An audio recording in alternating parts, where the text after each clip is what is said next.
नमस्कार। आज हम बात करेंगे द्विवेदी युग की प्रेरक परिस्थितियों पर। हिंदी कविता को श्रृंगारिकता से राष्ट्रीयता, जड़ता से प्रगति, रूढ़ि से स्वच्छंदता के द्वार पर ला खड़ा करने वाले 20वीं शताब्दी के प्रथम 2 दशकों का सबसे अधिक महत्व है। इस कालखंड के पथ प्रदर्शक, विचारक और सर्व स्वीकृत साहित्य नेता आचार्य महावीर प्रसाद द्विवेदी के नाम पर इस कालखंड का नाम द्विवेदी युग पड़ा। वैसे इसे जागरण सुधार काल भी कहा जाता है। भारतीय इतिहास में यह समय ब्रिटिश शासन के दमन चक्र और कूटनीति का काल है। 1857 के विद्रोह के पश्चात 1858 में महारानी विक्टोरिया के सहृदयतापूर्ण घोषणा पत्र से भारतीय जनता आशान्वित हो गई थी।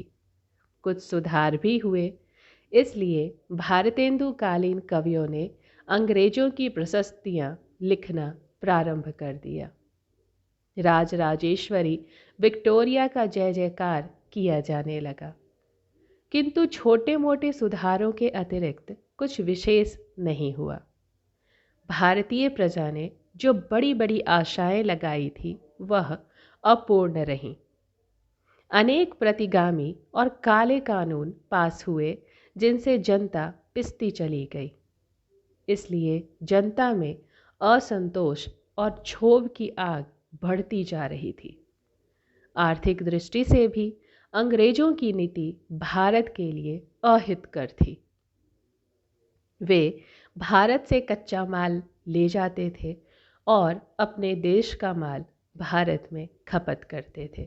देश का धन निरंतर बाहर जाने से भारत लगातार निर्धन होता जा रहा था। भारत के उद्योग धंधों के विकास की ओर ब्रिटिश सरकार का ध्यान नहीं था। एक पर एक पड़ने वाले अकाल ने देशवासियों की कमर तोड़ डाली थी। अत्याचार और सब तरफ से विफलता का मुख्य कारण परतंत्रता ही थी। अतः जनता ने पूर्ण स्वतंत्रता की मांग शुरू की। सौभाग्य से गोपाल कृष्ण गोखले तथा बाल गंगाधर तिलक जैसे मेधावी एवं कर्मठ नेता भारतीयों को मिल गए। स्वराज्य एवं स्वतंत्रता हमारा जन्मसिद्ध अधिकार है कि धूम मच गई।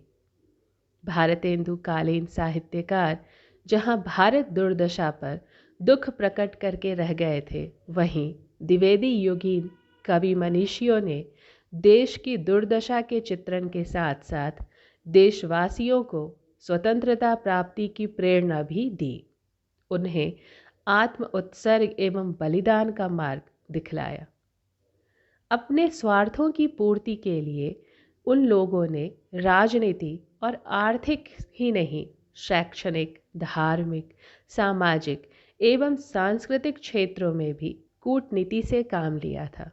अंग्रेजों ने हर तरह से भारतीयों का शोषण किया था। भारतीयों को अंग्रेजी शिक्षा किसी उद्देश्य से प्रेरित होकर दी जा रही थी, जिसका उद्देश्य था देशवासियों का ऐसा वर्ग खड़ा करना जो शरीर से भारतीय होते हुए भी मन से अंग्रेजों का गुलाम हो और उनके शासन कार्य में सहायक सिद्ध हो सके। एक सीमा तक शासक वर्ग को इसमें सफलता भी मिली। दूसरी ओर अंग्रेजी शिक्षा के माध्यम से भारतवासी कई जगह मिल में तरह तरह की चीज़ों में काम करने लगे और इससे अंग्रेजों को सहूलियत मिली। उनका कोई ये कारण नहीं था कि भारतीय पढ़े लिखे और अपनी ज़िंदगी के फैसले खुद ले सके। उन्होंने भारतीयों को गुलाम बनाए रखने के लिए और अपनी कार्यक्षमता बढ़ाए रखने के लिए शिक्षा का प्रारंभ किया। लेकिन इस शिक्षा ने राष्ट्रीयता की भावना पैदा कर दी, स्वतंत्रता प्राप्ति की भावना को बल दिया।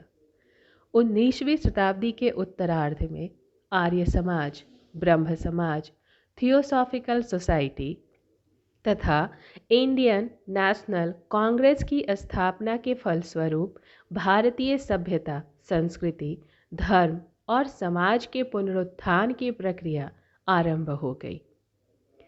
द्विवेदी युग से पहले ही और इस युग में भी इस प्रक्रिया का विकास और वर्धन हुआ। बाल गंगाधर तिलक, गोपाल कृष्ण गोखले, लाला लाजपत राय, स्वामी श्रद्धानंद, मदन मोहन मालवीय जैसे नेताओं और निस्वार्थ समाज सेवियों ने देशवासियों के स्वाभिमान को जगाया और अपनी गौरव परंपराओं के प्रति उन्हें निष्ठावान बनाने का सफल प्रयास किया। द्विवेदी युग से पहले कविता के क्षेत्र में मुख्यतः श्रृंगार, भगवत भक्ति एवं देशभक्ति की धाराएं प्रवाहित थीं। समस्या पूर्ति का भी पूरा जोर था। इसके लिए अनेक काव्य गोष्ठियों की स्थापना की गई थी। गद्य की एकमात्र भाषा खड़ी बोली स्वीकार कर लेने पर भी भारतेंदु काल के कविता के क्षेत्र में ब्रज भाषा का एक छत्र साम्राज्य बना हुआ था। यद्यपि खड़ी बोली में कुछ रचनाएं हुई थी, किंतु उसे काव्य के उपयुक्त नहीं माना जा रहा था। ब्रज भाषा की माधुरी पर रिझा हुआ मन उस भाषा से अलग नहीं हो पा रहा था। सब मिलाकर भारतेंदु कालीन कविता के उपादान सीमित तथा अधिकांशतः पृष्ठपेषित ही थे। वे इस युग की काव्य भाषा परंपरागत रूप में अपना रहे थे। भारतेंदु के बाद भी कुछ समय तक यह स्थिति बनी रही, लेकिन 19वीं शताब्दी का अंत होते होते हवा बदलने लगी।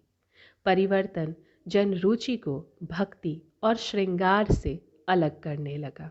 समस्या पूर्ति एवं नीरस तुकबंदियों से सहृदय ऊब गए थे। उन्होंने ब्रज भाषा से अपना आकर्षण खत्म मान लिया।